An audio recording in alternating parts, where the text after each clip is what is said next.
Hey folks, this is Diego Magajas, a Senior Solution Architect at AWS, out of Toronto, Canada. Today with me is Alex Doherty, a Senior Manager of Information Security at D2L. In this session, an AdTech's journey transforming their security practices, you hear from both of us about security on AWS, how D2L tackles their security practices, and how can you do by yourself.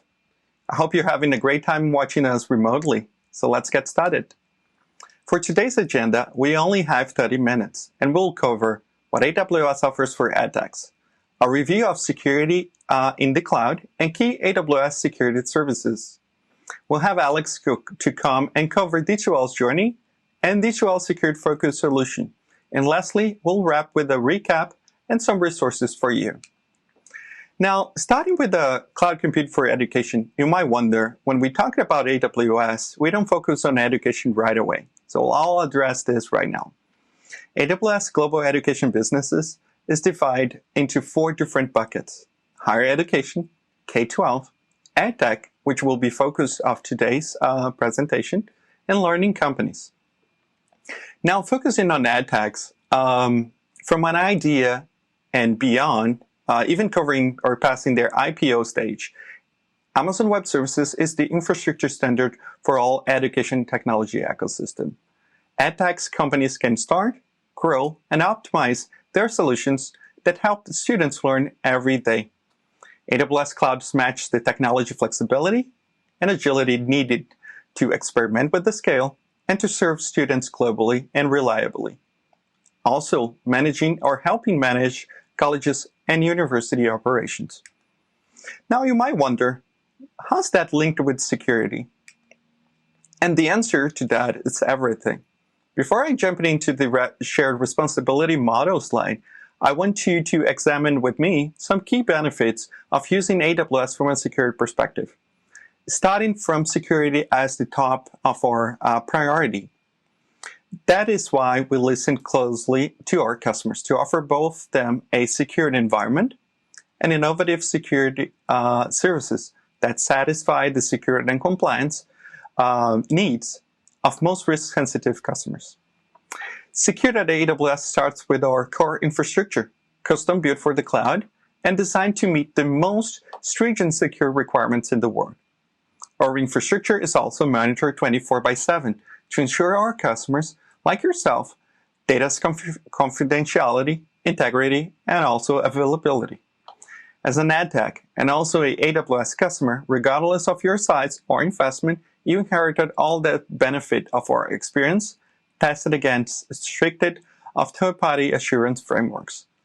Lastly, customers use AWS to transform their business, automating their security and compliance tasks to reduce risks and grow, and also innovate faster, freeing up resources to focus on what your customers or your core business needs. And to do that, also AWS counts with the largest network of security partners and solutions. You might want to choose to extend the benefits of AWS by using those. Now, to the shared responsibility between AWS and the customer, you might have seen this slide in the past.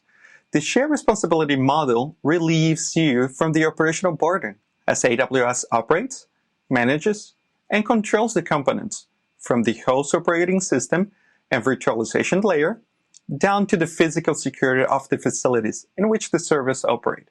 You as a customer assumes responsibility and management of the GaaS operating system, including things like updates, secure patches, and other associated applications. The nature of this shared responsibility model, though, provides you the flexibility and customer control that permits the deployment. As shown in the diagram, which is divided in 2 parts, the differentiator of responsibility is commonly referred to secured off the cloud versus secured in the cloud.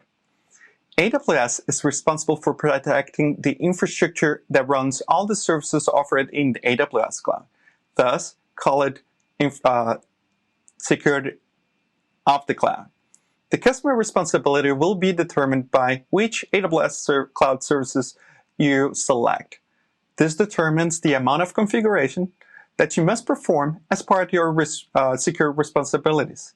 For example, if you choose to use Amazon Elastic Compute Cloud, or EC2. This is categorized as infrastructure as a service, and as such, requires you to perform all the necessary security configuration and management tasks, from deploying new applications, installing, updating patches, drivers, and whatnot. Now, for abstracted services such as Amazon S3 or Amazon DynamoDB, Amazon Web Services operate the infrastructure layer, the operating system, the platform, and the customer access the endpoints to store and retrieve data. Customers are only responsible for managing their data, including encryption option, classifying their assets, and using identity and access management tools to enable the appropriated permissions. Now, okay, let's explore a little bit of a customer side of the shared responsibility model, or what we previously called security in the cloud. As an ad tech, you and your security team will have a number of security controls to build, run, and operate. You can see those controls on the upper part of the slide with the blue bars. This control will cover many domains, such as security visibility, threat intelligence, identity and access management, encryption, networking security, and so on. As you can see, they do overlap. As the first one, for example, security visibility will overlap with governance, risk, and compliance, or GRC. Customer might also choose to align a secure framework with industry standards, such as NIST Cybersecurity Framework, which uses the concept of identify, protect, detect, respond, and recover, as you can see down below the slide. You can see those pillars, and you can see the controls that we talked about aligning with those in the bottom. While protecting and preventing security events is a first line of defense, many organizations now, they do prefer or assume there are a breach that might have happened, and they will now have the appropriate detective, responsive, and recover controls in place that allows them to control the incident and resume their business operation. While diving deep in each of those security services offered by AWS wouldn't fit our 30 minutes presentation today, what I want you to take away from this slide is that AWS has a breadth and depth of security service offerings that can help you meet your control objectives. As for example, AWS System Manager, the first one over there on the left, allows you to very easily patch your infrastructure systems on a predefined patch baseline and schedule, and also allows you to execute commands directly on the operating system, all of which are logged in and made available for your security team to review.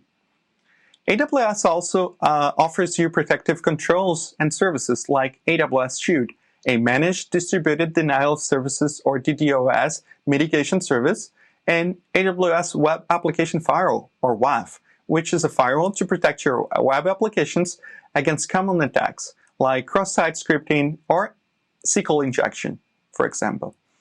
To process, or maybe moving forward to detect and respond, which is right our third pillar over there, you can see Amazon CloudWatch, more specifically Amazon CloudWatch Logs, that provides you a convenient way to search through log data, identify out-of-the-box compliance events, accelerate incident investigation, and expedite responses to auditor requests. Now, let's hear from Alex how D2L approached their security journey. Alex? Hi, I'm Alex Doherty. I work for D2L. I'm the Senior Manager for Information Security. You might ask, what is D2L? Well, D2L is a learning management system. We are SaaS-based, and we are all in AWS. We're a 20-year-old company, and we've had a mission that hasn't changed in the last 20 years, and that's to transform the way the world learns. We have over 63 AWS services that we use, and across 5 regions globally. D2L's main product is called Brightspace, and Brightspace is a learning management system. And we really pride ourselves on this system because we do a couple things differently than the competition. We have an intuitive design that's mobile-friendly first designed. We have completely architected it to be scalable and resilient based on AWS technology. And lastly, we maintain ISO 27001 and 27018 compliance, and we're externally audited to that, as well as SOC 1 and SOC 2. So today I'm here to talk about some of the challenges that we face at D2L with regards to information security. The challenge that we had is we operate hundreds of AWS accounts in 5 regions across the globe. And those accounts are managed by many development teams using a DevOps model. My InfoSec group lacked that visibility across those accounts. There was so many data points and ins and outs, and that was really leaving us with a lot of unknowns and leaving us in a risky position. At the account level, it was almost impossible to leverage any of the intelligence that we saw for any kind of purpose for research or threat defense or protections, including finding any usable indication of compromise intelligence, trying to piece together risk reporting to the interested parties within D2L, and even getting down to assigning accountabilities to individuals for the remediation of risks that we might have detected in the accounts. One of the key issues that we also face is lack of process. And this is exceptionally important because if you don't write something down and follow that written process, you run into inconsistencies, you run into institutional knowledge issues, and you can create a lot of friction within the business. What happened is that one of my team members would approach and address a risk one way, where another team member would fix and address it the other way, which caused significant frustration within our development community. This also contributed to long response times for us to actually address the risks that we did uncover throughout our investigations. And finally, the challenge was it was a completely manual exercise to remediate. So there's a lot of people involved, a lot of people coordination, a lot of manual solutioning, which led to unacceptable timeframes for getting these risks closed off within the AWS environment. The first thing we did was we operationalized the use of AWS Security Hub. And what Security Hub gave us was a single view, a single pane of glass, as they say, into all of the activity of our accounts, where we could aggregate all of the data points, log files, and interesting data into a single system where we can find interesting trends and investigate potential issues across the organization. We also were able to create new sets of guardrails that we introduced so that when an account was created within our AWS ecosystem, that they had guardrails in place to follow a set of rules to make sure that the accounts were created initially in a secure manner. So once we had the operationalization completed from the Security Hub point of view, where we were able to have that data in one place, we will at the end then look at using the tools within AWS to better surface risks within our environments. We first started with AWS Config, and this is an important tool for us. It is a pretty well-known fact that security vulnerabilities within a cloud system is primarily due to misconfigurations. So a human doing something wrong or not secure to allow too much access into the system. So we looked at AWS Config. We started with the riskiest misconfigurations first. And before we even looked at launching those alerts, my team took each of those alerts, created a defined process, flowchart, and defined procedure as to how each of those alerts would be remediated within in the AWS accounts. So prior to the launch of this service, the key to our success was not only creating these runbooks, but to have the development community involved with the creation of the runbooks. So there was an agreement of how we would address those alerts. And after the creation of those processes, we then operationalized the AWS Config and Amazon GuardDuty services, where we could then identify the alert and then assign a runbook and assign an accountable party to address it. But this led into the solution that we rolled out really highlighted the fact of the issue we had with manual processes. And we were finding many alerts, high, medium, and low risk, that we were encountering, that we had to take somebody, one of my team members, to manually create tickets and assign them to the responsible parties. And that was consuming a lot of time. So this leads me to our own internal creation of what's called the D2L Security Bot. And what Security Bot does for us is built on, first of all, it's built on AWS technology. So it's built on EventBridge, DynamoDB, SQS, and SNS. And it integrates with both Security Hub and some of our third-party ticket systems in our GRC platform. So what this system does is, once an alert comes up within Security Hub, the Security Bot takes the alert, verifies that it's actually an alert that's real, determines the account owner of that AWS account, and then goes ahead and creates a ticket for them on our behalf, and inserts all of the language in the ticket that's relevant, plus links to the runbook, and then assigns the ticket to the responsible party. And because this is ChatOps based, and really what ChatOps is a really deep integration with a chat-based system, and we use Slack at work. So a ChatOps based integration where then the security bot would actually Slack the owner of that risk and notify them of the issue, and then they would have to, within our SLOs and SLAs, react to that vulnerability. And then over the course of the life of the risk, security bot would then we call them, we remind them every 7 days that the risk is open, and we have escalations built into the security bot as well.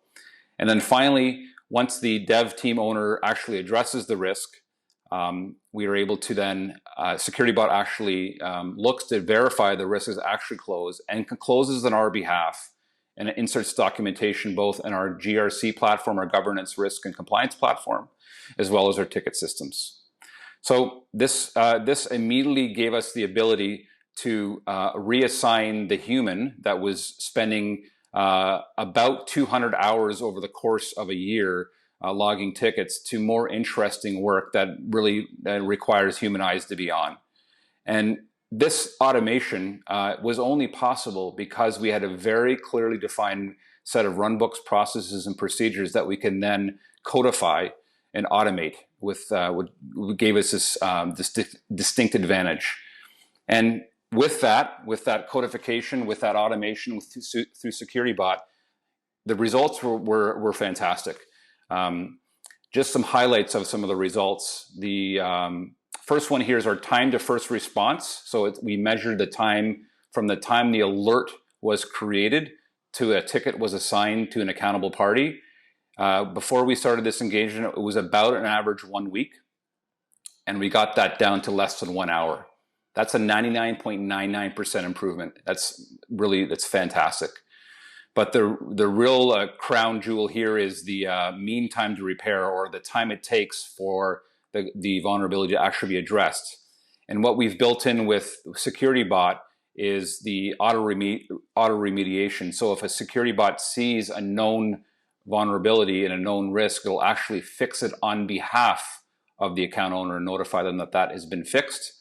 So with those auto remediations built in, we have that reduced from 1 month to 10 minutes. And another way of looking at that is we've reduced that from 42,000 minutes to 10 minutes. So a 4,200 times increase in response time. It is fantastic. So what that has done for us is we've been able to remove that human component, which creates an error-free, consistent process by which we follow, and everything that's action within the system is documented and used for reporting and compliance purposes. And what that really allows us to do is accelerate further improvements within the AWS ecosystem.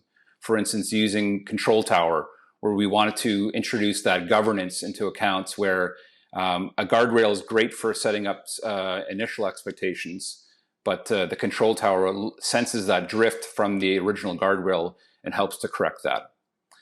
With that, I'll hand it back to you, Diego. Thanks, Alex. Lastly, I want to talk about how you set yourself with a cloud secured strategy. Starting with number 1, the understanding of your data classification, and 2, create an inventory of your security tools. Followed by 3, which is really have an alignment with laws and regulations that you need to follow. After that, you need to start evaluate each workload and looks at methods like number 4, which is RASI, or Responsibility and Assignment Matrix, and take advantage of tools like the AWS Cloud Adoption Framework, or CAF, and well-architected reviews. You can start creating roadmaps for adoption, following best practices, iterating over your security epics, and creating your baselines, as seen in number 7 and 8. Finally, you will have a proved process and the necessary tools to improve your security practices. All of that without losing agility.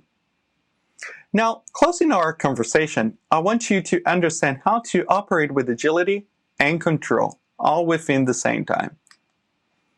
There are 4 aspects to operate with control.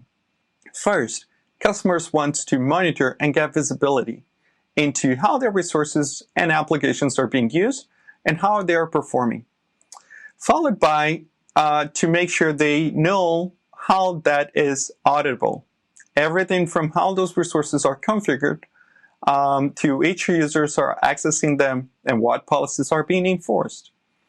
Third, they want to take advantage of operational action on all those resources to manage them at scale, logically group them, automating operational tasks, and safely and secure at scale.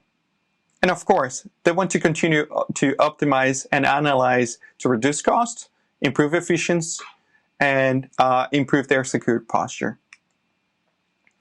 AWS secure benefits include unprecedented visibility, and real-time automation provides customers with the ability to perform continuous, ongoing security compliance assessment and remediation, as we saw with this security bot presented by Alex.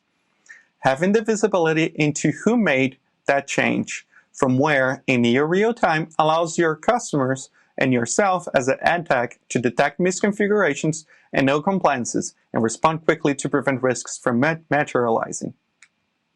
Lastly, you joined this session to learn, and you should keep learning beyond with the resources from AWS training and certification for security.